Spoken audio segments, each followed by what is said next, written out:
네, 코로나19와 대한민국 그 과제와 전망을 주제로 10차 모교 대화 시작하도록 하겠습니다. 안녕하십니까? 오늘 모교 대화의 진행 맡은 아나운서 박혜진입니다. 반갑습니다. 자, 오늘 모교 대화에는 정세균 국무총리와 함께 이재명 경기지사, 그리고 김경수 경남지사, 또 강경화 외교부 장관, 또 김호기 연세대 사회학과 교수가 참석을 해주셨습니다. 이제 총리님께서는 취임하신 이후에 지금 오늘 우리가 하고 있는 이 모교 대화라는 것을 만들어서 각계각층의 이야기를 듣고 또 소통을 꾸준히 해오셨던 걸로 알고 있습니다. 오늘이 지금 10회째인데요. 네, 10번째입니다. 그죠. 6번째 동안까지는 이 포스트 코로나 주제로 해서 코로나 이후에 어떤 새로운 일상에 대해서 분야별 또 전문가들과 함께 이야기를 나눠주셨는데 이 모교 대화를 시작하게 되신 이유, 그리고 오늘 10회까지 좀 성과랄까요? 평가를 좀 해주신다면요? 우선 그 모교 대화에 대해서 궁금하실 수 있겠는데요. 지금부터 70년 전에 스웨덴의 그 총리를 역임한 타게 엘란데르라고 하는 분이 있는데, 이분이 총리를 굉장히 오래 하셨어요. 그런데 모교 클럽이라는 것을 만들어서 매주 목요일 저녁에 노사정 지도자들이 만나서 주제가 있으면 특별한 주제를 가지고, 그렇지 않을 때도 만나서 소통하고, 또 어려움이 있을 때는 대화와 타협을 통해서 문제를 풀고, 그래서 아마 그 모교 클럽이라는 것을 운영함으로 해서 스웨덴의 어려움도 극복하면서 자신은 정치적으로 크게 성공한 그런 분이 있어요. 네.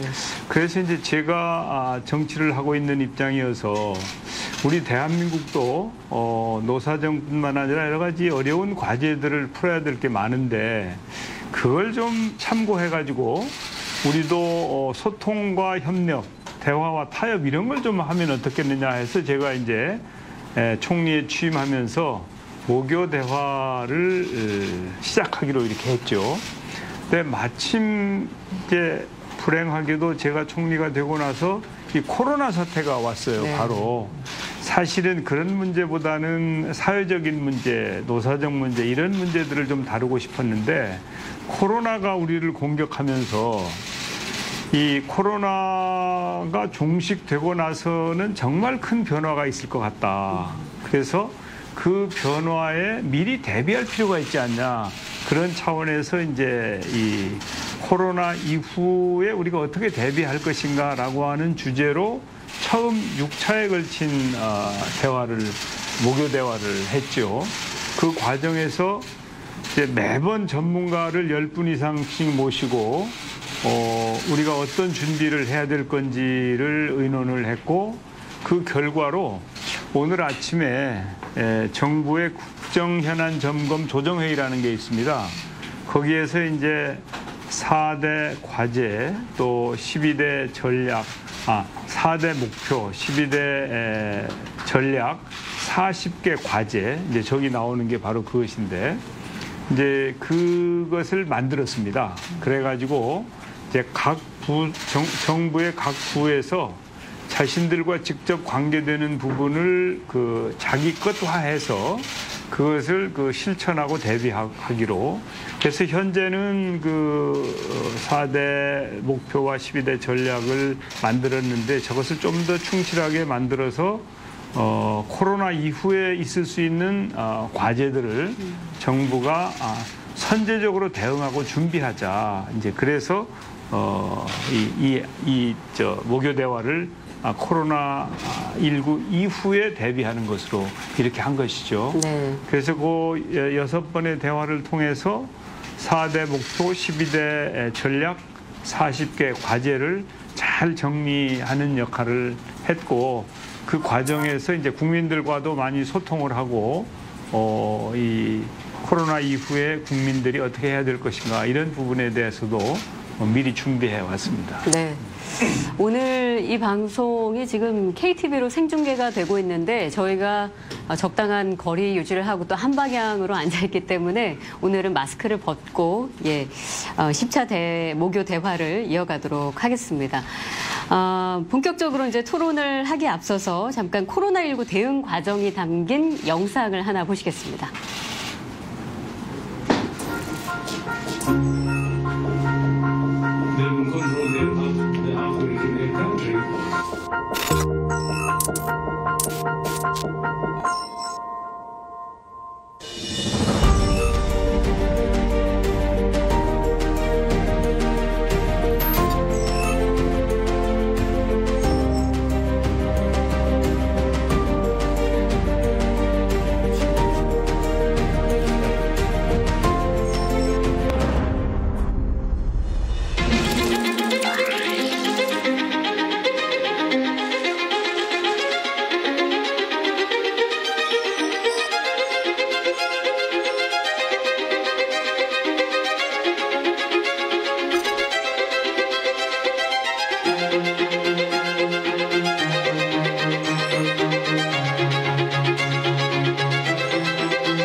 COVID-19 can be characterized as a pandemic.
우리나라는 어느 나라보다 코로나 방역을 잘 해내고 있습니다.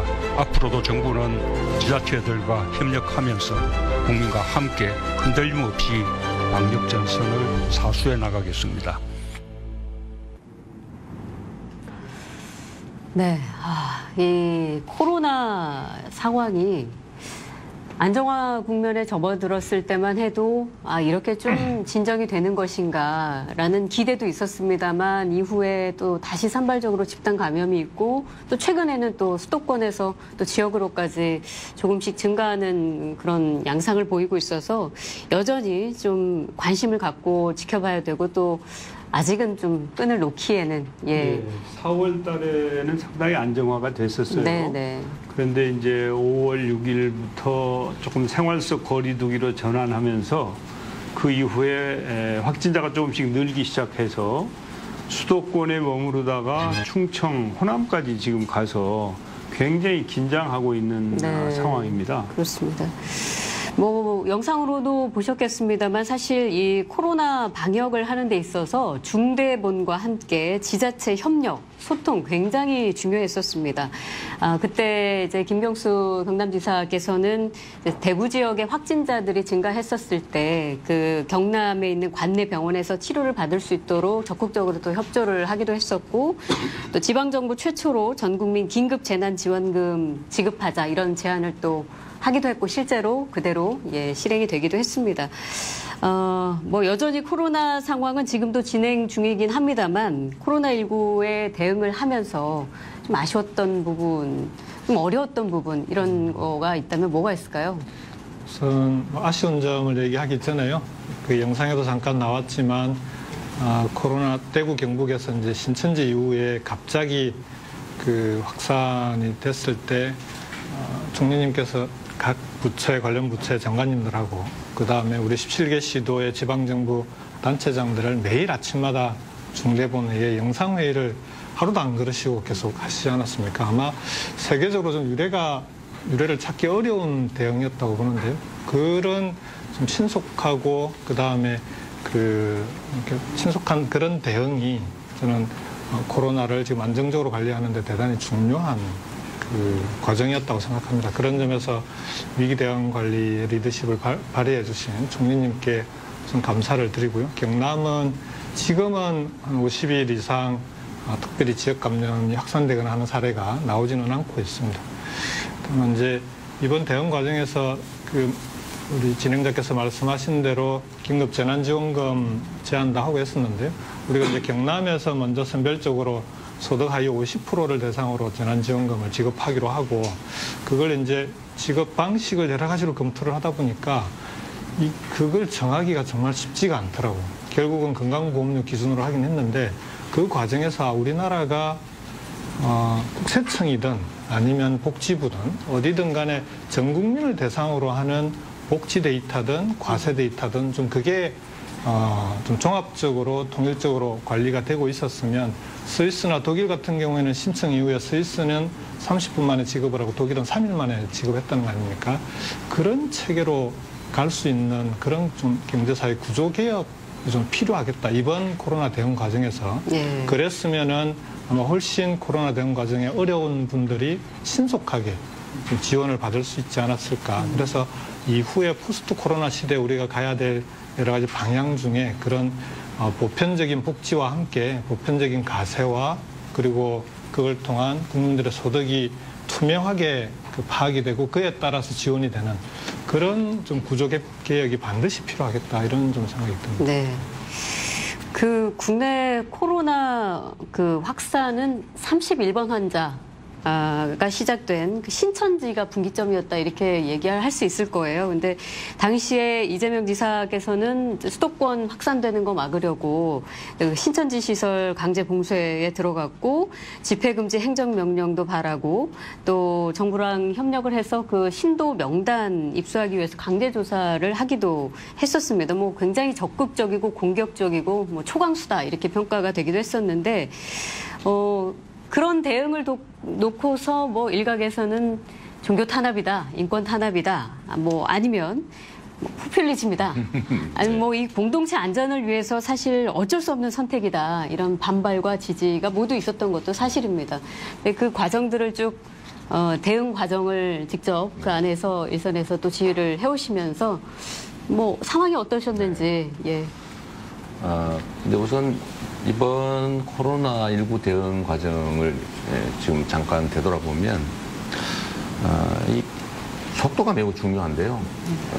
우리 총리님께서 어쨌든 본부장을 맡으신 후 중앙정부하고 지방정부 간에 이제 협조 관계가 매우 유기적이고 속도가 정말로 빨라졌다는 느낌을 실제로 갖습니다. 그러니까 예를 들면 저희가 오늘 어떤 좀 바람직한 어떤 안들을 만들어서 집행을 하면 바로 내일 전국적으로 시행되도록 중대본에서 결정이 나고 그런 것들을 제가 여러 차례 봐서 이번 코로나19 대응에는 우리 총리님 역할이 제일 컸다. 그렇게 생각합니다. 네. 제가 빈말로 드릴 말씀이 아니고요. 아니 오늘 뭐 총리 공관에 이렇게 모이셨다고 특별히 그런 말씀하시는 건 아니시죠? 설마 뭐 밥을 안 준다고 아니고요. 부탁도 안 드렸는데. 네.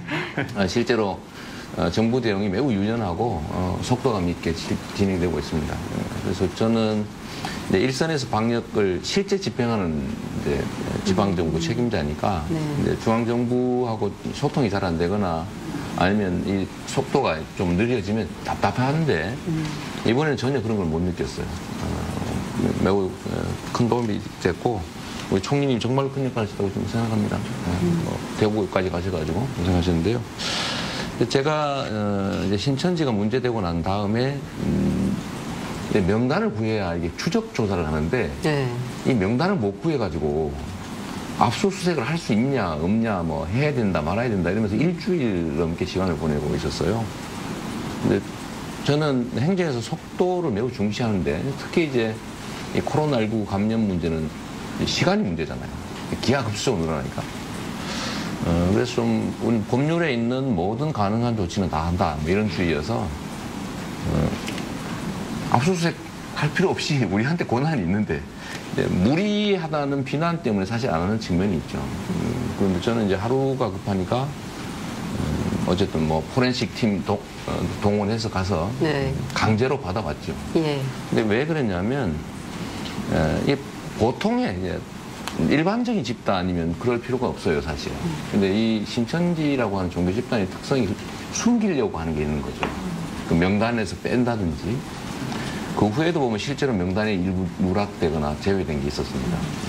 그래서 그런 것 때문에 실제 명단을 확보할 필요가 있었고, 그래서 우리가 눈으로 확인하고 아예 그 서버에서 명단을 직접 확인해야 되겠다, 내가. 그래서 받았는데 그 후에 정부에 준 게 또 일부 빠져 있었습니다.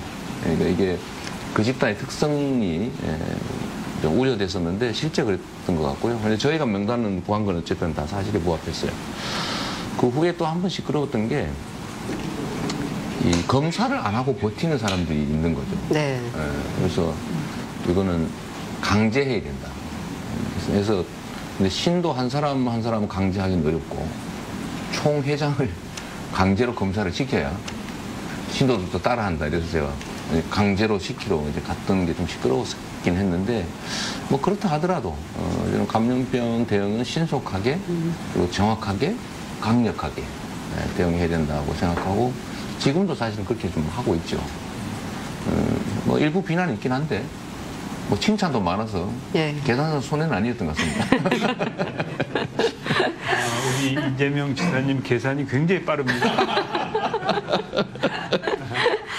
제가 우리 총리님 모시고 있었습니다, 전에.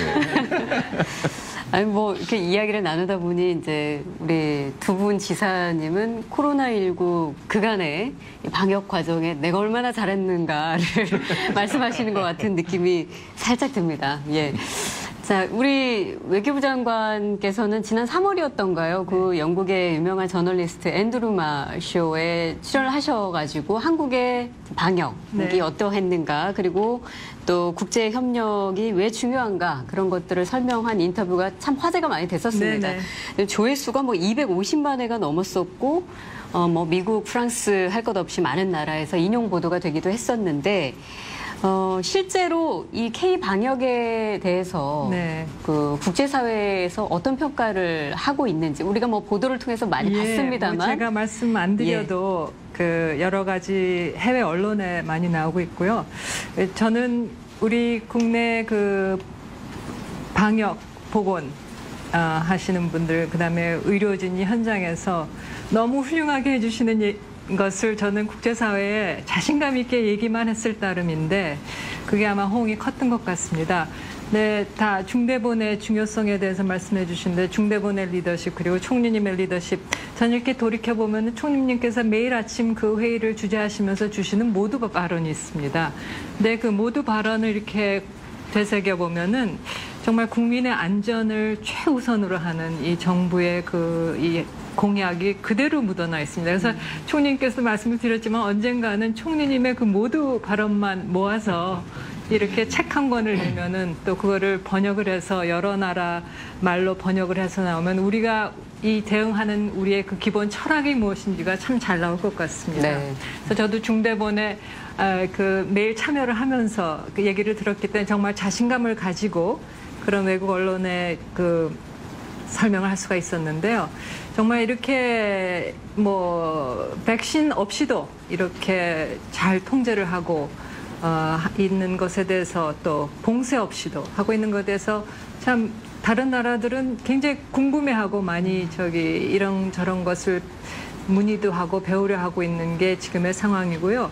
뭐 그 경험 경우에 뭐 수도 없이 하고 있고요. 그 다음에 이제 우리의 그 방역 물품, 특히 진단 키트를 어떻게 그렇게 신속하게 개발을 해서 널리 보급을 했느냐 하는 게 아마 가장 그 기술적인 차원 면에서는 제일 흔히 받는 질문인 것 같습니다. 저도 우리 질본의 그 신속함에 대해서 저도 여기에 배우면서 많이 놀라고 있는데 우리의 이제 진단 키트는 이제 뭐 만드는 회사도 많고 그래서 수출도 많이 하고 있습니다. 그리고 뭐 이 수출 차원에서뿐이 아니라 또 인도 지원 차원에서 그 필요로 하는 나라들이 많이 있습니다. 100여 개가 넘는 나라들이 우리한테 지원을 요청해왔고 지금까지는 한 90여 개국에 대해서 우리가 뭐 크게는 아니지만 그 진단 키트, 마스크 이런 물품들을 지원을 하고 있습니다. 근데 이제 물품 지원을 넘어서 그 우리가 쌓아온 경험, 정보, 그다음에 교훈 이런 것들을 공유하기 위한 그 웹 세미나, 비디오 컨퍼런스 이런 것도 굉장히 많이 하고 있고요. 또 그 대통령께서도 직접 국제회의, 뭐 WHO 총회, 그다음에 G20 화상회의, 또 아세안 플러스 한국 화상회의를 통해서 우리 경험을 공유를 하고 또 국제사회의 그런 노력에 기여를 하겠다는 말씀을 또 그런 의지를 계속 피력을 해주고 계십니다. 그래서 그 의지를 실현하기 위해서 외교부는 지금 다방면으로 지금 뛰고 있고 또 그 UN 외교의 현장에서 뉴욕에서는 UN 본부, 또 제네바에서는 WHO가 있지 않습니까? 또 파리에는 유네스코가 있습니다. 그래서 그 기구의 특성에 맞는 우호 그룹을 형성을 해서 이 코로나19가 그냥 보건의 문제가 아니고 건강의 문제가 아니고 이제는 안보의 문제가 됐습니다. 이게 반년 사이에 50만 명이 넘는 사람이 죽었어요. 이것 때문에. 예. 그 전쟁도 이렇게 많은 사상자를 내는 전쟁이 드문데 그래서 이제 안보의 문제이기 때문에 그 보건 안보의 문제를 다루기 위해서 유엔에서 논의를 주도하고 있고 그다음에 이제 감염병은 감염병 대로의 논의는 이제 제네바 차원에서 하고 있고요. 그다음에 이것을 극복하기 위해서는 그 국제사회의 공감대가 필요한데 잘 아시다시피 그 인종차별, 뭐 폭행 사건 이런 것들이 지금 보도도 되고 있고 그래서 언론에 대해서도 이게 국제사회의 연대를 만드는 데서 이런 차별 사건들이 굉장히 부작용, 그 나쁜 뭐 당하는 본인에 대한 그 트라우마는 물론이고 국제사회 연대를 형성하는 데 있어서 굉장히 부작용이 크다 하는 얘기를 언론에도 대하고 있고 또 각 정부에 대해서도 대하고 있습니다. 그래서 그런 이 어떻게 보면 인권의 문제도 같이 논의해야 되는 그런 상황인데 여러 계기에 우리가 그런 공식적으로 또 네. 다자 차원에서 양자 차원에서 하고 있습니다. 그런 부분은 어떻게 진행이 되나요? 어쨌든 코로나19 대응이 이제 이게 각국이 해결할 수 있는 문제가 아니라 서로 국제 협력으로 공조를 네. 해야 되는데 지금 네. 앞으로는 백신 개발 네네. 문제 관련해서 네. 서로 교류가 이루어져야 될 거라고 보는데 네네. 이와 관련해서도 이야기가 오고 가고 있나요? 예, 그렇습니다. 그 백신 개발이 가장 이제 첨예한 관심사일 것 같습니다. 우리 정부도 우리 스스로의 개발을 위해서 이 복지부 장관 또 과기부 장관이 공동으로 주재하시는 그런 지원단도 만들었고요. 그다음에 국제사회의 개발 노력에도 참여를 하고 있고 또 이것이 개발이 된 다음에는 대량 생산이 돼서 필요한 사람들한테 접근성을 보장해야 되는데 그래서 공평한 접근이라는 이것을 화두로 이것을 어떻게 실현해야 될 것이냐 하는 논의를 지금 WHO 차원에서 또 백신 연합 차원에서 논의를 하고 있습니다. 그래도 우리도 거기에 참여를 함으로써 우리가 필요한 부분도 확보를 하고 국제사회에 기여를 할 수 있도록 지금 그 틀을 만들어 나가고 있는 상황입니다. 네. 백신도 예. 중요한데 백신은 시간이 많이 걸려서 예. 우선은 치료제 개발이 훨씬 치료제. 급하고 중요하다고 네. 그렇게 네. 늘 얘기들 하는 예. 것 같더라고요. 이제 경쟁과 협력 관계예요. 각국이 네. 서로 빨리 치료제나 백신을 개발하려고 노력하면서 또 국제사회가 같이 힘을 합쳐서 하는 측면이 있어서 한편으로는 경쟁하고 또 협력하는 게 바람직한 것이죠. 그래야 빨리 백신도 나오고 치료제도 나올 터이니까요. 네. 이 총리께서는 코로나 총리 이게 좀 어감이 이상합니다만 이 왜 이런 이름이 나오게 됐냐 하면 이런 이름이 붙을 만큼 취임을 하자마자 이 코로나 상황이 터지면서 뭐 거의 코로나19 대응에 뭐 거의 전력을 쏟았지 않습니까? 그래서 뭐 직접 대구로 내려가서 3주 동안 현장 지휘도 하고 또 중대본도 이끌면서 우리가 그때 한참 마스크 소위 대란이 예. 있었던 때입니다. 그때 마스크 오부제도 시행하게 되고 또 생활치료센터도 운영하고 또 국가 간 이동 제한이 생기면서 이제 국내 기업들이 굉장히 어려워졌었는데 그때 건강 상태 확인서 국내 기업들에 대한 이런 것 어떤 실질적인 대책들을 많이 시행을 했던 점들이 좀 인상적으로 기억에 많이 남습니다. 근데 후문을 좀 듣고 보니 이런 아이디어들이 총리님께서 직접 내셨다는 예. 이야기를 들었거든요. 예. 어떤 계기로 이렇게 하게 되셨는지. 우선 이제 제가 아주 이 독한 코로나 바이러스에 강한 좋은 세균 정세균입니다. 아, 이런 농담을 하셨을 때 이렇게 격하게 반응하는 해드리면 안 되는 건데. 코로나 극복 과정에서 정말 우리 국민들이 위대하셨어요. 마스크 쓰십시오 하면 써주시죠. 손 씻어주시죠. 뭐 하여튼 참 적극적으로 방역에 협조해 주셨거든요. 네. 그리고 공직자들의 헌신이 굉장히 컸습니다. 그렇습니다. 우리 이재명 지사님 또 김경수 지사님 계시지만 지자체 공직자들이 지금 이 시간도 정말 헌신하고 있어요. 그래서 공직자들의 헌신이 컸고 이제 중앙정부 입장에서 보면 아까 그 진단키트 말씀하셨잖아요. 네. 강경화 장관님이. 네. 진단키트가 빨리 나올 수 있었던 것은 질본이나 보건복지부가 그리고 식약처가 적극 행정을 했기 때문에 그래요. 이거 뭐 그냥 네 책임 내 책임 따지고 이거 규정만 따지고 이래가지고는 지금 나올 수가 하세월인데 원래 한 70일쯤에 나올 수 있는 것, 결정할 수 있는 걸 일주일 만에 결정을 해줬거든요. 그래서 진단키트가 빨리 나올 수 있었죠. 이제 그런 공직자들의 노력이 있었고 또 이제 세 번째는 이 소통. 우리가 그 화상회의를 통해서 그 매일 아침에 소통하는 것. 그러니까 어디 그 경남에서 무슨 일이 일어나고 있는지 경기도에서 무슨 일이 일어나고 있는지 우리가 즉시 소통하면서 실시간으로 거기에서 필요한 결정들을 하는 이제 그런 그 소통이 아주 속도감 있게 이루어졌다. 그런 것들이 아마 중요한 일일 텐데 이제 금방 말씀하신 그런 몇 가지 그런 걸 보면 마스크 대란이라고 했잖아요. 마스크 때문에 제가 정말 혼이 났습니다. 줄을 계속 서 계시는데 이게 굉장히 위험하잖아요. 그렇죠.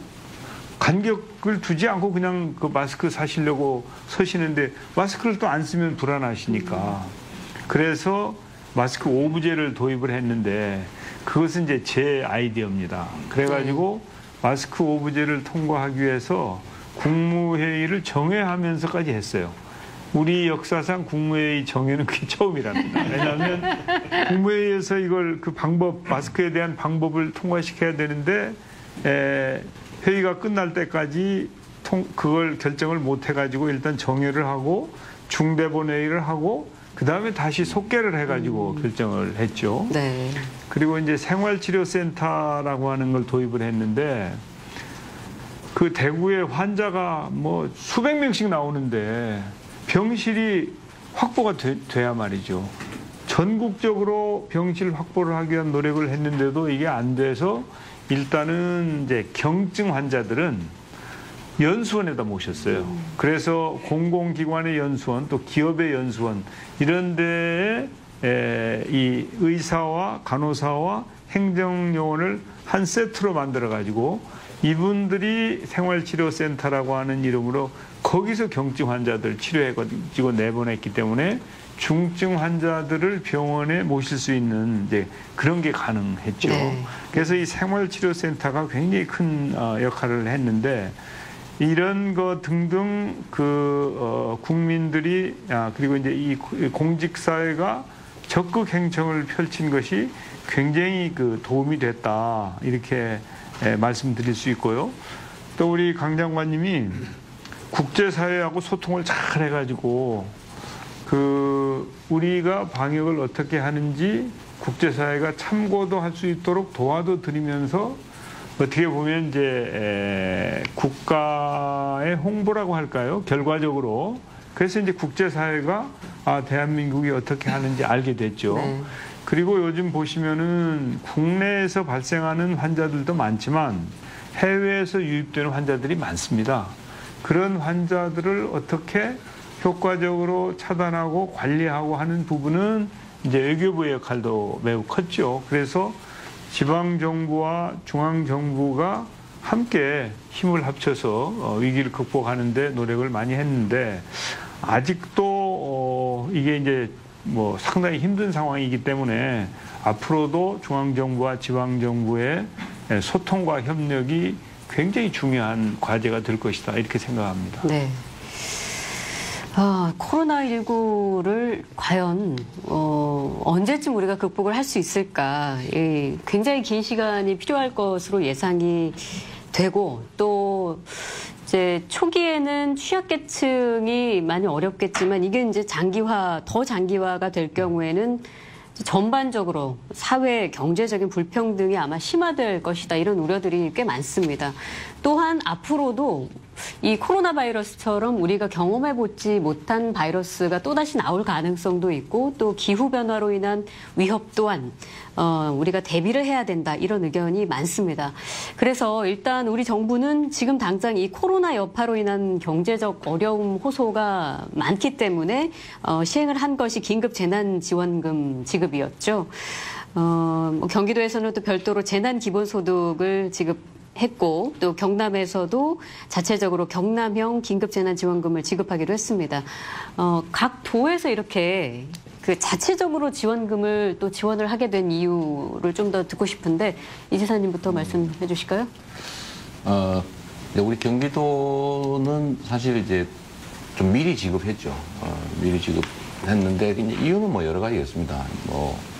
일단은 저는 중앙정부에서 총리님께서도 고생하시는데 중앙정부에서도 이걸 기본소득 형태로 지급하는 게 바람직하다. 모든 국민에게 똑같이.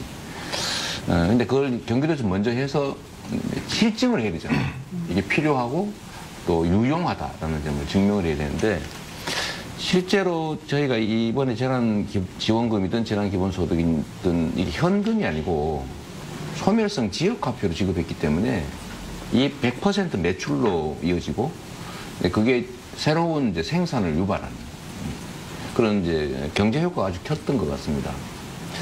실제로 저희가 이제 정부 재난지원금이 지급되기 전에 이제 저희가 4월 9일에 지급했고 정부에서 5월 중순 13일인가 지급을 했는데 그 한 달 사이에 신용카드 매출이 전년 대비 얼만큼 회복됐느냐를 비교를 해보니까 다른 광역시도보다 이 경기도가 10%에서 15% 정도 더 빨리, 더 많이 회복됐어요. 그 수치로 증명이 된 거죠. 근데 저는 좀 이 문제를 좀 한번 이렇게 정부 측에서도 이 문제를 좀 색다르게 접근해 주시면 좋겠다는 생각이 들어요. 총리님 경제 전문가시잖아요. 근데 이걸 단순히 어려운 사람을 도와주는 그런 정책으로 보지 마시고요. 총리님께서도 좀 되돌아보시면 13조 원 정도의 국가 예산을 투입해서 온 국민들이 거의 대부분의 국민들이 야 진짜 좋아졌는데? 라고 체감하는 경우가 과연 있을 수 있었냐. 한 번도 없었을 겁니다. 겨우 나중에 통계적으로 조금 이렇게 됐지만 체감되는 경우는 쉽지 않거든요. 근데 이번에는 명절 대목이 한 달 반 이상 유지됐다고 할 정도로 지금은 이제 거의 이제 다시 또 원래로 돌아가고 있는데 경제 효과, 그러니까 재정 지출의 경제 효과, 뭐 좀 더 정확하게는 승수 효과라고 하는 게 과연 이 정책만큼 있던 게 과연 있었느냐, 있을 수 있느냐라는 점을 꼭 좀 살펴봐 주시면 좋을 것 같아요. 앞으로 우리가 더 심각한 지경으로 빠지지 않겠습니까? 네. 그 이야기는 조금 더 이어가겠습니다. 예, 경남 지사께서. 예. 그러니까 코로나 대구 경북에 이제 확산 이후에 지역의 전문가들하고 계속 회의를 많이 이제 하게 되는데 그 과정에서 이제 전문가들이 제일 자주 주문했던 게 코로나 상황으로 이제 지금 민생 경제가 어려워질 텐데 이런 위기 상황의 민생 경제에는 원칙을 이 취약계층을 포함해서 이 지원을 정부와 지방정부가 정부는 가능하면 보편적인 지원을 하고 지방정부는 그렇게 하더라도 사각지대가 생기거든. 예를 들면 이제 이번 코로나 초기에 정부에서 취약계층 기초수급자들하고 차상위 계층에 대한 그 지원을 일찍 실시를 했어요. 그런데 코로나 상황이 어려워지니까 취약계층이 확대가 되는 거죠. 거기만 지원해가지고는 전체적으로 이 어려움을 극복하기 어려운 상황이 돼서 그러면은 그 부분에 대해서 사각지대를 지방정부가 책임지는 쪽으로 가자. 그렇게 해서 경남 같은 경우는 소득 하위 50%까지 지급을 했는데 그래서 보편적인 지원은 정부가 하고 그 사각지대는 지방정부가 최대한 찾아서 막아내고 두 번째로 중복을 두려워하지 말고 사각지대를 걱정해라라는 얘기를 많이 해주더라고요. 그래서 이제 저희들이 이제 50%까지 먼저 지급하기로 하고 실시를 했는데 뭐 이게 그 과정은 우리 이 지사님께서 말씀을 해주셨는데 실제로 그 이후의 효과는 뭐 신용카드 매출도 늘어났지만 저희 이제 경남에서 자체 조사를 해보니까 그 전에는 이게 이제 지역화폐로 지급하고 전통시장이나 골목상권으로 가게 해놓으니까 그 전에는 한 번도 이쪽으로 안 갔던 사람들이 처음 방문하게 되는 사람들이 많아지는 거예요. 한 3분의 1 정도가 지역화폐 때문에 전통시장과 골목 그 가게에 처음 가봤다는 사람은 한 3분의 1 정도 되고요. 그 3분의 1 중에서 다시 재방문하겠다. 거기를. 그렇게 재방문 의향을 밝힌 사람들이 약 80% 정도. 그러니까 이게 그 아까 승수효과 말씀을 하셨는데 그 지원금 자체가 갖는 승수효과도 있지만 실제로 그 골목시장이나 전통시장의 활성화에도 이런 지원금이나 지역화폐가 기여하는 부분이 있다라고 하는 게 실제 조사에서도 그렇게 드러나더라고요. 예, 지금 그 행안부가 긴급 재난지원금의 효과에 대해서 심층적으로 이제 그 분석을 하고 연구를 시작을 했습니다. 그래서 그런 게 아마 앞으로 참고가 되겠죠. 다만 효과 관련해서는 한 가지 우리가 이제 잘 분석을 해봐야 될 게 코로나 상황에 밖에 나가지를 못하고 소비를 전혀 못했던 사람들이 생활 방역으로 전환이 되는 시기하고 지원금 지급 시기가 겹쳤어요. 그러면서 이제 보복 소비라고 표현하는 기존에 소비를 못했던 걸 집중적으로 그때 소비했던 것도 있고 거기에 이제 지원금이 막 겹친 것 같아요. 그러면서 확실히 늘어난 것 같고 그다음 지원금 중에서도 이게 소득 분위별로 어느 정도 소비에 영향을 미쳤나 하는 건 아마 행안부나 국정연구소들에서 조금 요건 한번 좀 따져볼 필요가 있는 것 같습니다. 네. 저소득 계층은 확실히 소비가 늘어난 것 같고 지원금만큼. 근데 고소득층의 경우에는 과연 기존에 자기들이 하던 소비에서 지원금 때문에 더 늘어났다는 일부 그렇게 착한 소비를 하신 분들도 꽤 많은데 전체적으로 늘어났는지 한번 이런 조사 연구가 좀 필요한 거 아닌가. 그래야 네. 향후 정책을 정하는 데 도움이 될 것 같습니다. 그러니까 긴급재난지원금이 정책적 효과가 어떻게 어느 정도를 발휘했는가 지금 행안부에서 뭐 모니터링을 하고 계시다고 합니다만 어쨌든 소비 심리가 어느 정도는 살아났고 효과가 있었다 이렇게 받아들이는 측면에서 벌써 이제 2차 긴급재난지원금 곧바로 추가 지급해야 되는 거 아니냐 이런 주장이 바로 나오거든요. 그런데 이제 또 한편에서는 현실적으로 이거 예산 감당이 되겠느냐, 국가 재정에 부담되는 거 아니냐 이런 우려도 같이 나오고 있습니다. 뭐 지자체 차원에서는 이미 또 2차 재난지원금 지급을 검토를 하거나 또 결정한 것도 몇 군데 있고 경기도도 마찬가지예요. 이 지사님께서는 전 국민 1인당 20만 원씩 2차 추가 지원금 지급해야 한다. 또 이런 말씀을 또 먼저 던지셨던데 바로 지급을 해야 한다고 보시나요? 이제 이게 우리가 이제 경기가 이제 급작스럽게 하강했다가 어느 정도 다시 복구될 텐데요. 예를 들면 이제 시간이 필요하지 않습니까? 가능하면 견뎌줘야 되는데 지금은 계속 악화되는 국면이거든요. 지금 이미 정부 지원금이나 지방 정부 지원금을 80~90%를 다 써서 다시 매출이 이제 정체에서 감소로 좀 돌아서고 있습니다. 실제 수치들이. 네. 그러니까 한 달 반 내지 2달 정도 이게 경기가 그래도 좀 상당히 또 회복됐던 건데 앞으로는 더 나빠질 거라는 거죠. 그러니까 이 재난 1차 지원금 우리가 지원했을 그 시점은 아주 추운 겨울에 초입이었다고 보면 지금은 더 추워졌고 앞으로 더 추워질 거다. 그리고 또 한 가지는 거기에 더해서 이 기간에 아까는 보복 소비를 했지만 이번에는 선결제한 게 있어요. 미용실 이런 데 많이 했다 그래요. 네. 10회분 이렇게 한꺼번에 내고 3개월 안에 써야 되니까. 근데 그러다 보니까 이제 매출이 다시 정체돼서 지금 감소 추세로 다시 돌아섰답니다. 이런 거를 보면 오히려 재정 지출을 안 할 수는 없고 그다음에 외국 다른 나라들의 재정 지출 규모를 보면 사실 우리나라는 직접 지원금은 한 5분의 1 정도에 불과하거든요. 지금 현재까지. 그러니까 어차피 좀 더 해야 돼요. 근데 어떻게 가장 효율적이냐 판단이 남는 건데 저는 아까 현장에서 실제로 느낀 대로 이게 재정 지출 중에 이만큼 경제 유발 효과가 큰 게 없었다고 보기 때문에 저는 과감하게 한두 해 정도 더 하는 게 한 2달 정도 버틸 수 있으니까요, 한 번에.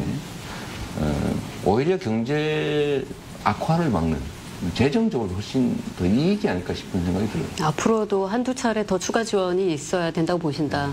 예. 저는 개인적으로 이제 아까 그런 면밀한 분석이 필요하다라고 했던 게 예. 2차 지원금 논란에도 이걸 정부가 정책 결정을 하는데 꼭 필요한 근거 자료가 될 거다라고 보고요. 두 번째는 저는 개인적으로 2차 대유행에 준하는 그런 어려운 상황이 닥쳤을 때 그때 검토하는 것이 맞지 않을까 이런 생각을 합니다. 그 대신에 지금 같은 경우에는 지금 사실은 우리 경남 특히 이제 부울경 동남권 같은 경우는 제조업이 많지 않습니까?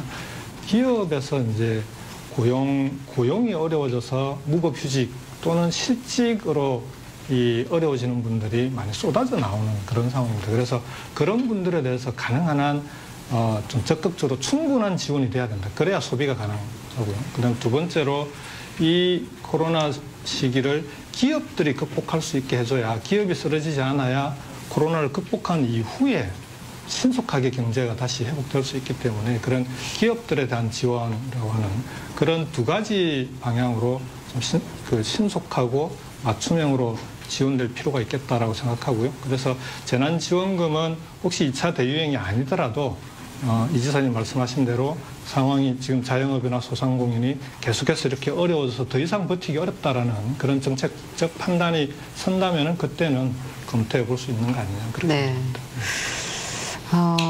이 긴급 재난 지원금을 지급한 이후에 자연스럽게 그 기본소득에 대한 관심 그리고 논의가 또 활발해졌습니다. 그러니까 뭐 일정한 소득을 좀 보장을 해줘서 경제 활성화도 시켜주고 그리고 사회보장도 실현할 수 있다. 그러니까 기본소득을 도입하자는 그런 주장이 있는가 하면 포퓰리즘 정책이다. 또 국가 부채가 증가한다. 이런 우려 그리고 비판도 있습니다. 이 기본소득에 관한 논의는 정치권에서도 굉장히 활발합니다. 네. 일단 두 지사님의 의견이 굉장히 궁금합니다만 우리 김호기 교수님 예상치 못하셨죠? 너무 오래 기다리셔서 먼저 이야기를 듣고 그다음에 말씀 듣겠습니다. 먼저 말씀드릴 수 있는 것은 이제 긴급 이 재난지원금을 기본소득으로 볼 수 있느냐 없느냐. 예. 어떤 분들은 그냥 일회에 지급하는 재난수당으로 보기도 하고요.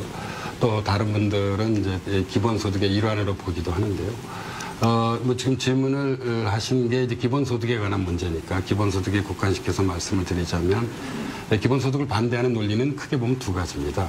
하나는 그 개인에게 지급되는 금액을 전부 모아보면 사실 어마어마한 금액이 되는 거죠. 예를 들어 국민들에게 100만 원씩 지급할 경우에 우리나라 같은 경우는 국가 예산 51조가 필요하거든요. 1회 지급하는 것입니다. 네, 그래서 이렇게 기본소득을 지급하는 것보다는 그 돈으로 빈곤 노인 등 이제 경제적으로 어려운 이들에게 집중 지원하는 게 더 효과적이지 않냐는 그런 논리가 하나 있고요. 두 번째 기본소득을 반대하는 논리는 결국 이것이 이제 국가 재정의 증대를 가져옴으로써 국가 부채를 늘리게 된다는 이제 그런 뭐 일종의 포퓰리즘이라고 보는 그런 시각이 있는 것 같습니다. 그래서 이분들이 이렇게 기본소득을 반대하는 분들이 내놓는 대안이 이제 기본소득보다는 오히려 전 국민 이 고용보험을 강화시키는 것이 더 바람직한 것은 아니겠는가. 기성복지제도를 좀 강화하자는 것이죠. 네. 이런 논리를 내세우고 있긴 하지만 사실 기성복지제도를 강화하는 것과 기본소득과 같은 어떤 그런 새로운 제도를 도입하는 것 가운데 어떤 것을 더 중시할 것인가는 현재 적어도 저희 학계에서 논쟁 중입니다. 그 까닭은 코로나19 팬데믹보다는 제4차 산업혁명이 현재 미치는 영향에 있습니다. 기계가 미숙련 일자리를 대체하고요. 그리고 자본이 노동보다 더 많은 몫을 현재 차지하고 있습니다. 그리고 또 우리나라에서도 이미 나타난 것이긴 합니다만 재능이 뛰어난 이들이 부를 독점하게 될 가능성이 큰 것이죠. 이런 어떤 사회가 현재 막 열리고 있는데 이런 사회에서는 기본소득과 같은 그렇게 분명하면서도 어떤 급진적인 그런 대안들을 좀 도입해야 하지 않냐는 현재 그런 견해들이 계속 제시되고 있습니다. 사실 이번에 코로나19 팬데믹으로 인해서 예기찮게 원래 기본소득은 적어도 제가 공부하는 사회과학에서는 미래의 역사였는데 네. 여기 우리 두 분 지사님 계십니다만 미래의 역사가 지금 그 현재의 역사로 되었습니다. 그래서 결국 제가 보기에는 관건은 국가재정에 있습니다. 그리고 국가재정을 튼튼히 하기 위해서 역시 뭐 가장 좋은 방법은 뭐 국민들 중에서 반대하시는 분들도 결코 적지 않겠습니다만 증세라고 할 수 있죠. 네. 그래서 이제 이 어떤 그런 재정 확보를 위한 이 증세에 대한 이 사회적 국민적 합의를 어떻게 현재 만들어내갈 것인가가 우리 사회에 부여된 매우 중대한 저는 과제라고 생각을 합니다. 네. 이 정도로 말씀드릴 수 있겠습니다. 이 기본소득 관련해서는 사실 이재명 지사께서 4년 전이죠. 기본소득 개념을 적용한 청년수당 5년 정도 됐죠. 그거를 먼저 도입을 하셨기 때문에 뭐 적극적으로 지금 주장을 하실 걸로 예상이 되는데. 아니 저는 우리가 이 진실에 대해서 좀 정직하자라는 얘기 꼭 하고 싶어요. 그러니까 정치인들이 보통 국민들이 반대하거나 반감을 가지는 거 잘 안 하려고 하잖아요. 근데 필요한 일이면 해야 되거든요. 그러니까 우리가 OECD 평균 그 조세 부담률 대비 현저하게 조세 부담률이 낮고 사회복지 지출도 상당히 낮고 절반밖에 안 되고 그러니까 저부담 저복지 상태인데 사실은 고부담 고복지로 가야 되거든요. 중부담 중복지를 거쳐서 그럼 결국 그건 증세를 해야 되는 거고 복지는 확대해야 되는데 지금과 같은 방식으로 예를 들면 복지 지출을 어려운 사람들을 지원한다고 하면 혜택 받는 사람하고 세금 내는 사람이 달라요. 도덕적으로는 동의하지만 실질적으로는 전혀 동의하지 않죠. 정책 저항이나 조세 저항이 너무 심해서 말은 하지만 실행이 불가능합니다. 그런데 만약에 이거를 기본소득 형태로 지급하는 전제로 증세를 하게 되면 모두가 똑같이 혜택을 본 데다가 특히 이게 경제 정책으로서 효과가 확실하다면 경제 성장에 따른 과실은 실제로 세금을 많이 내는 사람들이 보게 되거든요. 그러니까 이게 경제 볼륨이 커지는 것에 따른 혜택을 고액 납세자들이 보기 때문에 저항이 매우 낮아지고 또 실제로는 세금을 내는 것보다 받는 게 많은 사람, 혜택을 보는 사람, 증세에 따른 이익을 보는 사람이 사실은 거의 90%에 이를 정도로 압도적으로 많습니다. 이 소득 불균형 때문에. 그러니까 이 점을 우리가 설득을 하고 이 경제적 효과도 크고 불평등도 완화하고 또 앞으로 우리가 이제 일자리가 사라지는 소위 4차 혁명 시대, 특히 코로나19 때문에 이제 비대면 디지털 온라인 경제가 비중이 커지지 않겠습니까? 사실 그 부분은 거의 고용을 수반하지 않아요. 네, 그런 고용이 사라지는 시대에 소비를 좀 늘려주자, 수요를 좀 늘리는 하나의 수단이 될 수 있는 거죠. 근데 제가 총리님한테 이것도 실무적으로 좀 말씀을 좀 드리고 싶은 건데요. 우리 경제도 그렇고 전 세계 경제가 체계적으로 성장률이 떨어지고 있지 않습니까? 이유는 아주 단순해요. 우리가 기술도 가지고 있고 자본도 가지고 있고 시장도 가지고 있고 다 가지고 있는데 왜 체계적으로 떨어지냐? 이유는 딱 한 가지입니다. 수요가 부족한 거예요. 공급 역량은 얼마든지 키울 수 있는 상황인데 이 공급이라는 바퀴하고 수요라는 바퀴가 원래 같이 굴러가지 않습니까? 동전의 양면이니까요. 그런데 이 수요라고 하는 쪽이 계속 위축되고 있습니다. 그건 일자리가 줄어드는 것도 원인이고 기술혁명 때문에 생산에 노동이 기여한 몫이 줄어들기 때문이기도 하거든요. 그러면 앞으로 성장 정책을 어떻게 취해야 되냐면 수요를 확장시켜줘야 됩니다. 수요는 결국 국민들의 가처분 소득 증가에서 나오잖아요. 현재 시스템으로는 불가능하다는 거죠. 고용을 아무리 늘리려고 해도 안 늘어나고 고용보험을 아무리 늘어나도 이게 밑빠진 독에 물 붓기 같은 현상이 생깁니다. 왜냐하면 고용 자체가 개선되지 않거든요. 그래서 이 수요를 촉진하는 게 경제 성장에 도움이 된다. 그러니까 정부의 지금까지 경제 정책은 다 공급 사이드를 지원했어요.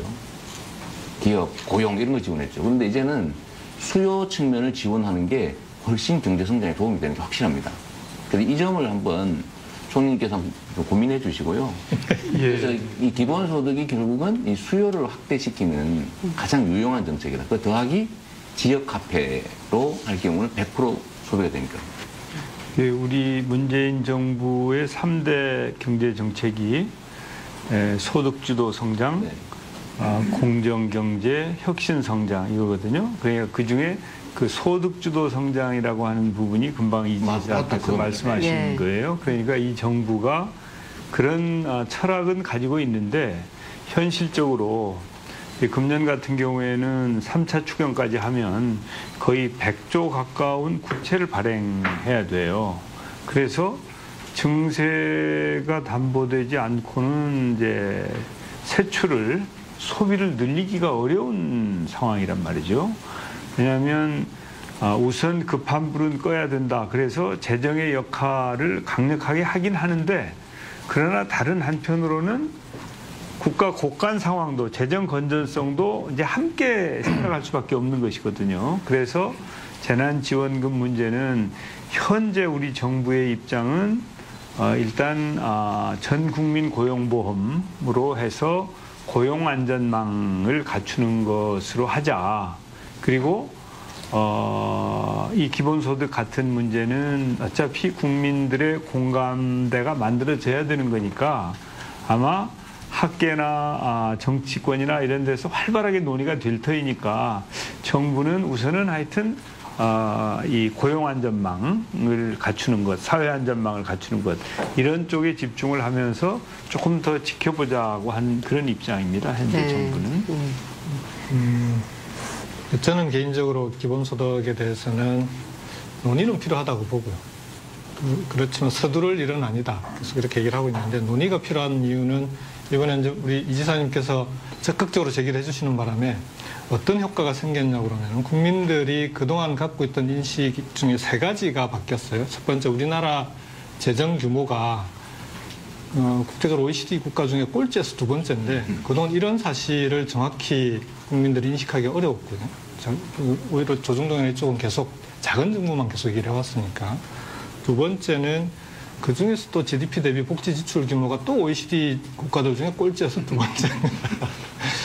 그래서 마치 복지 퍼주기 아마 엄청나게 퍼주는 것처럼 얘기를 하고 있지만 이게 세계적으로 보자면 대단히 빈약하다라는 걸 확인시켜주는. 그래서 3번째가 좀 전에 이제 총리께서도 말씀하셨지만 국가 부채에 관련해가지고요. 우리나라 국가 부채가 3차 추경을 마치면 GDP 대비 43.5%가 됩니다. 그런데 OECD가 권고하는 건전 재정이 60%예요. IMF는 85%입니다. 더군다나 코로나 상황에서는 다른 나라들이 다 부채 비율을 독일 같은 경우에는 법으로 부채 비율을 묶어놓고 있는데 그 법을 풀면서까지 계속 이 지원과 투자를 확대하고 있는. 그래서 그런 점에서 이런 논의를 통해서 국민들이 인식 전환하게 된 긍정적인 효과는 분명히 있다라고 생각합니다. 다만 이제 이 기본소득을 논의할 때 계속 일자리가 줄어들 거다라고 얘기를 하는데 4차 산업혁명 때문에 이런 전제들에 대해서는 우리가 좀 잘 검토를 해봐야 되겠다라는 겁니다. 제가 사실은 우리 경남의 제조업의 4차 산업은 제조업 르네상스라고도 얘기하는 스마트 공장, 스마트 3단을 확대시키고 있는데 중기부에서 작년 8월에 발표한 자료를 보면요. 2014년 이후에 스마트 공장으로 전환했던 정부 지원을 받았던 기업들 5,003개를 대상으로 조사를 해보니까 생산성은 30%가 늘었고요. 고용도 15,000명이 는 겁니다. 그래서 꼭 4차 산업혁명으로 갈 경우에 고용이 줄어들까 하는 데 대해서는 앞으로 좀 봐야 된다. 두 번째로 스마트 공장으로 바꾸는 과정에서 그 공장들의 고용도 늘었지만 이게 스마트화하면서 ICT 기업들의 일자리도 늘어난 측면이 있거든요. 그래서 4차 산업혁명 과정에서 분명히 줄어드는 일자리도 있고 늘어나는 일자리도 있을 텐데 이 과정의 사회적인 논의를 통해서 어떻게 하면 좋은 일자리를 많이 늘리는 방향으로 적극적으로 추진할 것인가. 우선 그것이 저는 우선적인 과제고 그럼에도 불구하고 AI나 로봇이 사람의 일자리를 대체하는 그런 시대가 오면 그때는 정말 이게 이 지사님 말씀하신 대로 수요를 창출하려면 소비를 하려면 기본소득과 같은 그런 방식이 아니면 어려울 텐데 그런 부분들은 지금부터 잘 논의하고 준비할 필요가 있겠다 그렇게 생각합니다. 이 2차 긴급 재난지원금과 기본소득 관련해서는 두 지사님 사이에 뭐 본질적으로는 동의를 하시지만 이제 시기적으로 좀 고려를 해봐야 된다는 어떤 인식에 좀 입장 차가 있어 보입니다. 예. 차이는 아니고. 예. 예, 저도 지금 당장 이걸 하자는 게 아니고 준비를 해 나가야 된다는 거죠. 이번에 이제 제가 굳이 경기도 지원금을 재난 기본소득이라고 붙였던 이유도 이 기본소득에 대한 우리 국민들의 이해도를 높이기 위한 그런 목적이 있었거든요. 그러니까 제가 내년, 내후년에 당장 하자는 게 아니고 소액으로 시작해서 계속 확대해 나가자. 그리고 총리님 하나만 더 이 교회에 부탁 하나 드리면요. 이렇게 저희가 챙겨야 되잖아요. 근데 이걸 전국 단위로 하기 어려우니까 지방정부에서 독자적으로 시범적으로 할 수 있게 좀 기회를 주십시오. 그 방법은 지방세 기본법을 좀 고쳐가지고 각 시도 조례로 예를 들면 토지 보유세를 예를 들면 0.5% 이내에서 시도 조례로 정할 수 있다라고 지방세 기본법에 해주시고 각 시도에서 알아서 주민 설득이 되는 곳, 의회와 협의가 되는 곳은 먼저 시행을 해볼 수 있게 지역적으로 부분적으로 시행을 해서 검증하는 게 제일 좋거든요. 근데 저는 우리 경기도민들 다 동의받아서 압도적 동의를 받아서 이걸 정착시킬 확신이 있습니다. 왜냐하면 이 조세는 사실은 나쁜 게 아니거든요. 그 압도적 다수는 내는 것보다 받는 게 되게 많아요, 사실은. 그게 원래 조세잖아요. 그런데 정부를 믿지는 않습니다. 세금 내면 딴 데 쓴다, 낭비한다 이런 불신 때문인데 이 불신을 깨주면 되거든요. 조금 해서. 그래서 이게 목적세로 요 세금은 100% 환급된다. 단 골고루. 뭐 이렇게만 해주면 내는 게 즐거울 겁니다. 네. 아니 우리 이 지사님도 총리님 만나실 기회가 많이 없으신가 봅니다. 이 기회에 막 요구사항 몇 가지를 던지시는데 저한테 전화로 예. 수시로 이거 해주시고 오늘 작정하고 나오신 것 같아서요. 발언 기회를 앞으로 안 드려야 될 것 같은데 너무 많은 말씀하셔가지고 자 코로나19 이후에 사회 변화 앞으로 어떻게 갈 것인가 이 문제 좀 보겠습니다. 많은 전문가들이 이렇게 얘기하죠. 실제로 우리가 느끼고 있기도 하고요. 코로나19 이전과 이후의 삶이 완전히 달라졌습니다. 김호기 교수께서도 한 언론에서 이렇게 말씀하신 적이 있더라고요. 경제적 불확실성과 위험의 불확실성이 공존하는 이중적 뉴노멀 사회로 진입을 했다.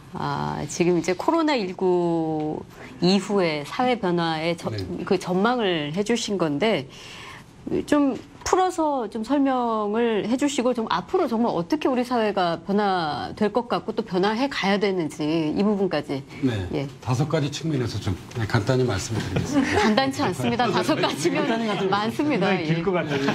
간단히 말씀드리면 생태학적 측면인데요. 이 코로나19는 기본적으로 인수공통 감염병입니다. 자연을 파괴함으로써 인간과 동물의 접촉이 많아지면서 생긴 병이거든요. 그래서 앞으로 자연과 공존하는 삶을 살아가지 않으면 이 바이러스들은 그냥 비규칙적으로 계속 우리 아무튼 인류의 그 삶 안에 그대로 들어오게 될 것입니다. 따라서 자연과 공존하는 삶과 사회는 이제 선택이 아니라 필수라는 점을 좀 첫 번째로 강조해 드리고 싶고요.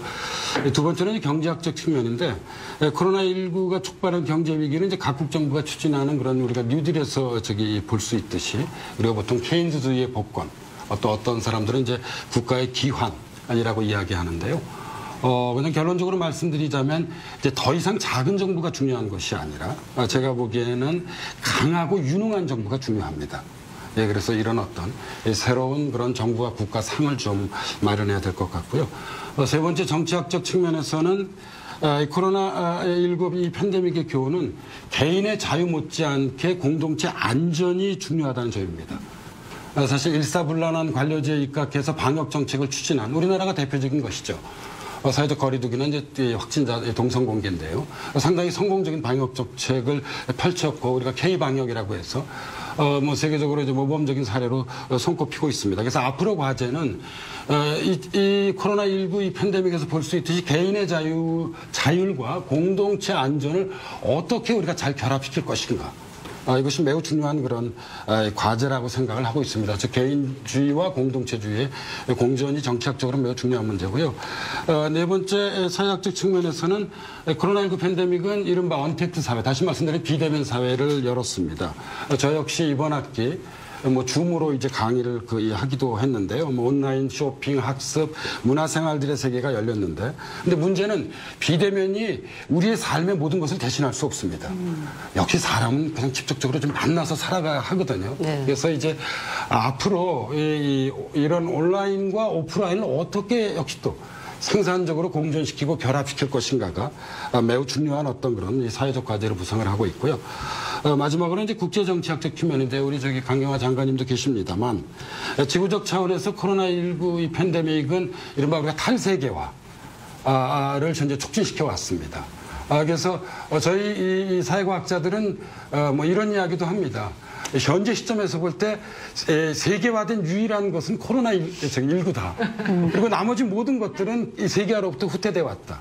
사실 이번에 코로나19 팬데믹을 통해서 세계화가 얼마나 허약한 것인지, 동시에 우리가 글로벌 거버넌스라고 얘기하죠. 국제적 협력이 얼마나 무력한 것인지를 생생하게 체험했습니다. 그런데 문제는 이 세계화된 바이러스에 그럼 우리가 어떻게 대응할 것인가 하면 역시 그 방법은 하나밖에 없는 것입니다. 이것이 세계화되어 있기 때문에 훼손된 글로벌 거버넌스를 새로운 방식으로 다시 재구축해내야 되는 거죠. 예. 그래서 이런 어떤 역설적 과제를 현재 이 코로나19 이 팬데믹이 우리에게 부여하는 것 같습니다. 그래서 이제 이런 측면에서 이 토마스 프리드먼 그 뉴욕타임스 칼럼니스트가 이제 코로나19 이전과 이후를 나누었는데요. 분명 우리 인류는 코로나 이후라고 하는 그런 새로운 세계로 지금 막 미끄러져 들어가고 있는 것 아닌가라는 그런 생각을 하게 됩니다. 네. 간단히 말씀드렸습니다. 뭐 아까 비대면 사회, 언택트 사회를 잠시 언급해 주셨는데 이 코로나로 인해서 이미 그렇게 들어가고 있고 또 가속화될 것 같습니다. 이제 그런 사회가 일반적인 사회로 우리가 맞닥뜨리게 됐을 때 정부와 중앙정부와 지방정부가 또 어떤 준비를 해나가야 되는지 총리님부터 두 지사님 말씀 듣겠습니다. 디지털 전환, 아마 코로나19 이후에 우리 사회가 불가피하게 디지털 사회로 급격하게 전환될 거라고 보죠. 그러면서 또 하여튼 환경을 중시하는 풍조가 세계적으로 확산될 거라고 봅니다. 그러면 이렇게 그 변화하는 세상에 대해서 법과 제도를 정비하는 일, 그리고 또 국민들과 제대로 소통하면서 디지털 사회의 기반을 마련하는 일, 이런 일이 정부가 해야 될 중요한 일 중에 하나인 것 같고요. 또 이제 일자리를 어떻게 지킬 건가, 이 4차 산업혁명 시대에 일자리가 생기는 것도 있고 없어지는 것도 있지만 중로는 일자리가 줄어들 거다 이렇게 보고 있거든요. 그래서 어떻게 노동자들의 일자리를 지킬 것인가. 그리고 또 지금 기업들이 굉장히 어렵거든요. 왜냐하면 그 경제 활동이 안 되니까 본의 아니게 흑자 도산을 할 수 있는 우려가 많기 때문에 이런 기업들이 흑자 도산을 하지 않고 기업 활동을 유지할 수 있도록 이런 일들이 굉장히 중요하죠. 그래서 일자리 지키기, 기업 살리기, 또 사회 안전망 확충, 고용 안전망 확충. 물론 이제 방역과 또 국민 보건 이런 것을 챙기는 것도 기본이지만 뭐 하여튼 할 일이 너무 많은데 이런 일들은 앞서 말씀드린 코로나19 이후에 그 정부가 챙겨야 될 4대 목표, 12대 전략, 40개 과제로 축약된 이 일을 잘 실천하면서 지방자치단체와 제대로 소통하고 협력한다면 그러면 우리는 이 코로나19 이후를 제대로 대비할 수 있지 않겠나 이렇게 생각하고 있습니다. 하십시오. 하나다 순으로. 아니 왜 이 부분은 서로 양보하십니까? 예. 그럼 제가 먼저 하겠습니다. 계속 문제 해가지고. 아니 이제 그 비대면 사회가 되면은 그 영국의 이제 장하준 교수는 그렇게 설명을 하더라고요. 사람 간의 이동은 줄겠지만 오히려 거꾸로 물자의 이동은 많아질 거다. 그래서 전통적인 제조업이라든지 이런 전통 산업에 대한 이 투자나 그 다음에 거기에 대한 그 정부 차원의 정책들이 꼭 필요할 거다 이런 얘기를 하시던데 실제로 그 이제 경남의 제조업 혁신이라든지 이런 게 그런 차원에서 비대면 사회에서는 반드시 꼭 필요하다. 적극적인 산업 정책은 반드시 가야 된다라고 생각을 하고요. 두 번째로 이제 우리 정부에서 이 포스트 코로나에 대해서 이제 한국판 뉴딜을 추진을 해 나가고 있는데 이제 디지털 뉴딜이나 그린 뉴딜은 적극적인 산업 정책 측면에서 미래를 준비하기 위해서 반드시 필요하다고 봅니다. 특히 그린 뉴딜 같은 경우에는 요즘은 그 세계적인 다국적 기업들조차도 자기들에게 납품하려면 재생에너지 100%로 생산한 제품만 가져와라 이렇게 선언들을 하고 있거든요. RE100이라고 해서. 그래서 우리 그런 협력업체들이 한국에도 대단히 많은데 자동차 같은 경우에는 BMW가 그 선언을 해버리는 바람에 실제로 우리 자동차 부품 협력업체들도 빨리 이제 전환하지 않으면은 안 되는 상황이 돼버린 거죠. 그래서 이런 그린 뉴딜, 스마트 뉴딜이 미래 산업 측면에서는 대단히 중요하다고 생각하고요. 다만 총리께서 좀 전에도 이제 일자리 걱정을 하셨는데 일자리는 사회적 논의의 결과로 얼마든지 늘려나갈 수 있는 여지가 좀 있는 거 아니냐. 그러니까 최근에 그 가사노동, 이게 코로나로 인해서 사람들이 밖을 못 나가니까 다 집 안으로 들어와서 이제 그 집안에 사는 여러 가지 가사노동들이 늘어나는데 그럼 이런 가사노동에 대해서도 사회적으로 이걸 그냥 일종의 필수 노동으로 보고 여기에 대해서 대우와 보상을 어떻게 할 것인가라는 사회적 합의가 만들어진다면 일종의 기본소득이라는 취지에서 기본소득 논의의 연장선상에서 이런 부분에 대해서도 대우와 보상을 하게 되면 일종의 새로운 일자리 개념으로 늘어날 수가 있다는 거죠. 공익활동과 필수 노동에 대해서 일자리를 더 늘려나갈 수 있는 그런 여지들이 사회적 합의와 국가적인 대책으로 풀어나갈 수 있는 여지들이 분명히 있다. 그런 측면에서 일자리는 앞으로 여러 가지 논의를 가지고 풀어나가야 된다고 생각하고요. 그런 측면에서 어제 사회적 대타협이 잘 됐으면 좋았을 텐데 앞으로도 꼭 실현이 됐으면 좋겠다라고 생각하고요. 마지막으로 한 가지만 말씀드리면 균형 발전 뉴딜이 반드시 필요합니다.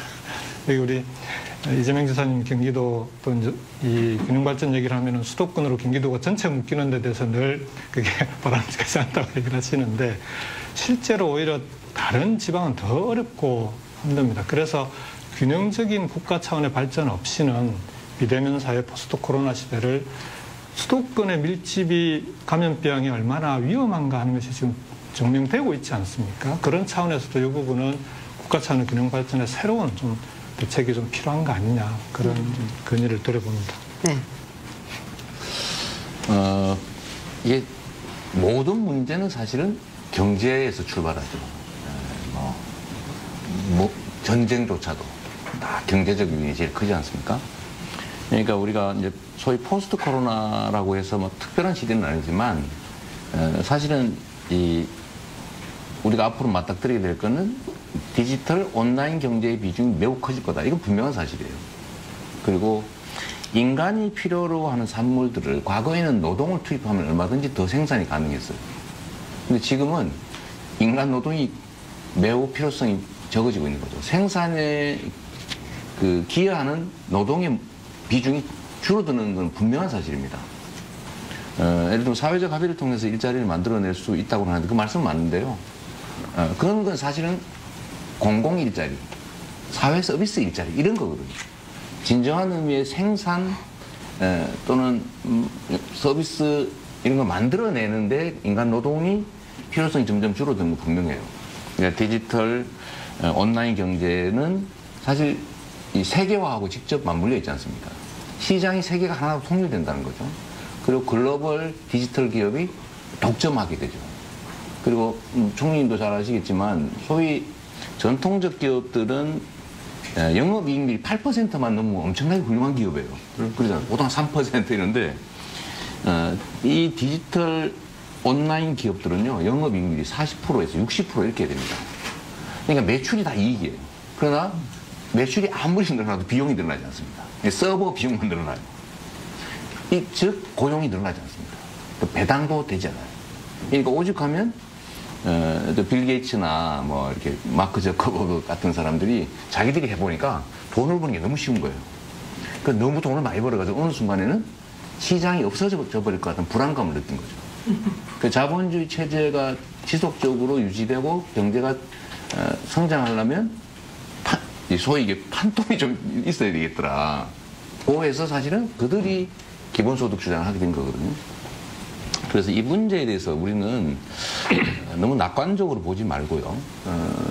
정말 신속하게, 이 코로나19 때문에 앞당겨질 거기 때문에 정말로 신속하게 좀 준비를 해야 된다. 그리고 기업들도 그렇고 모든 경제 주체들이 인간 노동에 대한 생각을 좀 많이 바꿔야 되겠다 그런 생각을 해요. 그러니까 지금까지는 노동이란 생존을 위한 수단이죠. 고통스러운 과정이에요. 좀 문학적으로 표현하면 슬픈 노동을 하는 거죠. 살기 위해서 할 수 없이 하기 싫은 걸 한다. 이게 노동인데 지금은 인간이 필요로 하는 것들을 기계나 인공지능 또는 뭐 기술혁명을 통해서 얼마든지 생산할 수 있는 시대가 오기 때문에 노동에 대한 생각 자체를 바꿔야 된다는 거죠. 자기 실현의 과정이다. 그러면 사실은 그 측면에서 새로운 일자리들이 생겨나요. 그러니까 생산성은 낮지만 수입은 적지만 삶의 만족도가 높은 직업들이 뭐 예를 들면 문화예술 일자리라든지 뭐 귀농 귀촌이라든지 이런 게 많이 생겨날 수가 있습니다. 그래서 좀 거시적으로 길게 멀리 보고 좀 근본적인 대책들을 우리가 고민할 때가 되긴 한 것 같습니다.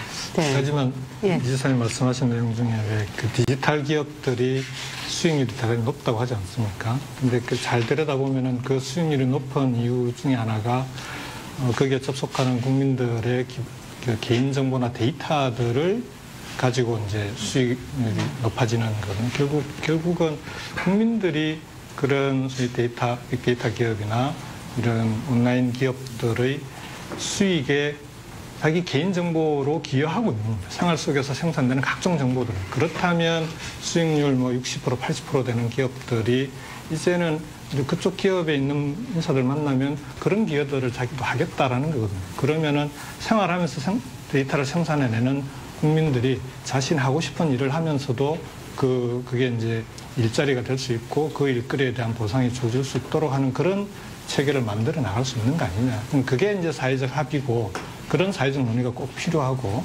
그게 기본 논의와도 사실은 맥락이 기본 소득과도 논의의 맥락이 다 있기도 합니다. 그런데 이런 노력들을 우선적으로 충분히 기울일 필요가 있다.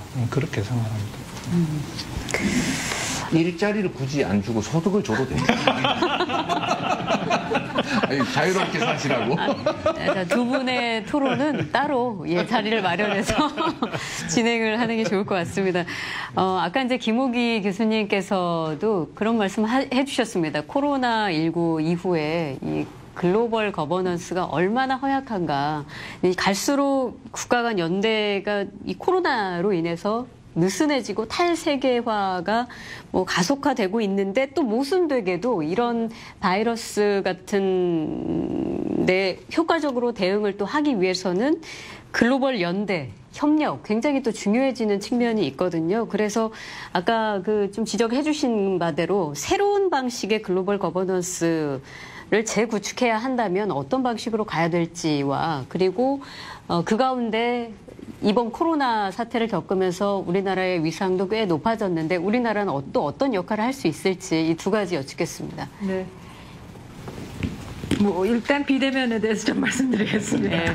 아마 비대면이 가장 어려운 게 외교가 아닌가 싶습니다. 외교는 그 민감하고 이래서 직접 만나서 이제 문제를 풀고 이래야 되는 상황인데 그러지 못해서 상당히 답답합니다만 어쨌든 그 화상회의를 적극적으로 이용하고 있고 조금 최근에 그 외교 일정을 좀 정상화하기 시작을 했습니다. 그래서 그런 이 비대면의 한계가 분명히 있습니다. 그래서 그거를 또 비대면, 대면을 잘 조화를 이루면서 나가야 될 그 과제가 외교부는 특히 그 어려운 과제라고 말씀을 드리겠습니다. 김 교수님 말씀하셨듯이 이 탈세계화가 아마 2008년 이후에 그 글로벌 금융 위기를 지나면서 그 불평등이 나라와 나라 사이에 더 심화되고 나라 안에서도 심화되고 그러면서 이제 반세계화가 좀 이 트렌드가 됐습니다. 근데 이제 코로나19로 인해서 이게 훨씬 더 심화가 됐죠. 각자 국경을 막고 우리 국민 보호한다 하는 상황이 돼버렸으니까 이제 글로벌 연대라든가 이런 거는 일단 뒷편으로 많은 나라들이 그런 생각을 하게 된 상황인데 근데 또 코로나19를 극복을 하려고 그러면은 우리나라만 안전해서는 안 되지 않습니까? 이제 전 세계가 코로나를 이젠 극복했다. 이래야만 우리도 안심을 하고 이제 여러 가지 제한 조치를 풀 수 있는. 그래서 그런 국제 공조가 분명히 필요하다는 것은 다 느끼고 있는데 이걸 어떻게 해야 될 것인가. 기존의 뭐 다자 체제가 정말 그 한계를 드러낸 상황에서 그렇지만 기존의 그 다자 체제를 완전히 져버리고 새로를 만든다 하는 것은 이거는 좀 너무 이상적인 구상이라고 생각합니다. 그동안 UN이나 그 WHO가 국제사회에 기여한 바를 그것대로 다 평가를 해주면서 그 실현 가능한 개혁을 추진하는 것이 훨씬 그 실용적인 방안이라고 생각하고요. 우리 정부는 그 가운데서 뭐 굉장히 기본적으로 대외 의존도가 굉장히 강한 나라, 굉장히 깊은 나라이기 때문에 우리는 기본 노선이 포용적이고 개방적인 국제사회의 그런 국제 질서를 나가야 된다는 목소리를 계속 높이고 있고 실질적으로는 아까 김 교수님 말씀하셨지만 그 능력 있는 정부 이번을 계기로 정말 저 나라는 능력이 있다. 이런 위기 관리를 잘하고 있다는 그 몇몇 나라들이 있습니다. 아마 우리가 그중에 탑에 달리는 것 같습니다만 이런 능력 있는 중견 국가들의 목소리가 높아지고 있고 또 그 공간이 넓어지고 있습니다. 그래서 기존에 있었던 여러 가지 이 모임 이런 걸 넘어서 새로운 그런 소규모의 그 나라 모임들이 이미 많이 형성이 되고 있습니다. 그래서 그런 걸 통해서 이제 능력 있는 중견국들이 쉽게 말씀드려서 이제 국제사회에 보다 더 큰 기여를 하는 그런 시대가 왔다고 생각이 됩니다. G7의 대통령께서 초통도 받으셨습니다만 그것도 이러한 현상 중에 하나가 아닌가 싶습니다. 그래서 우리 정부로서는 하여튼 그런 기회가 있을 때마다 우리의 그 능력 또 경험을 기본으로 적극적인 목소리를 내면서 우리의 그 공간을 계속 늘려 나가야 될 것으로 생각이 됩니다. 네. 자, 모교 대화 중에 10번째 순서가 가장 좀 특별하고 좀 더 심도 있었지 않았나. 그럼에도 불구하고 시간이 좀 모자란 그런 느낌도 있습니다.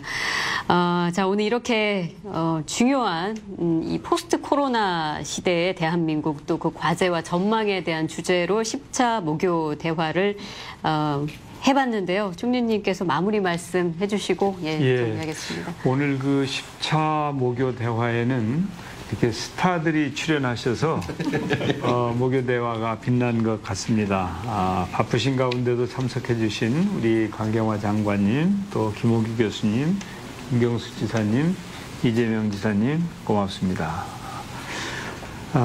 코로나19 이후의 대한민국 또 이후의 세계가 어떻게 될지 사실은 가늠하기가 어렵고 현재로서는 정답이 없는 상황입니다.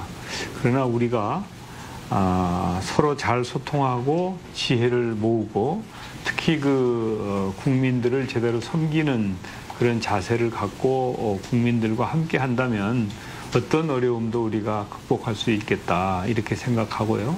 특히 이제 경제적으로 상당히 어렵습니다만은 그럼에도 불구하고 그 G20 국가들 중에 그래도 우리 한국이 비교적 경제 성장률도 양호할 것으로 예측하고 있고 위기 극복도 앞서갈 수 있을 것이라고 바라봐주고 계시기 때문에 우리 정부는 그런 국제사회의 시각들도 감안을 해서 지방 정부와 힘을 합쳐가면서 또 국민 여러분을 잘 섬기면서 꼭 가장 빨리 위기를 극복하고 국민 모두가 행복한 그런 대한민국을 만들기 위해서 최선의 노력을 다하겠습니다.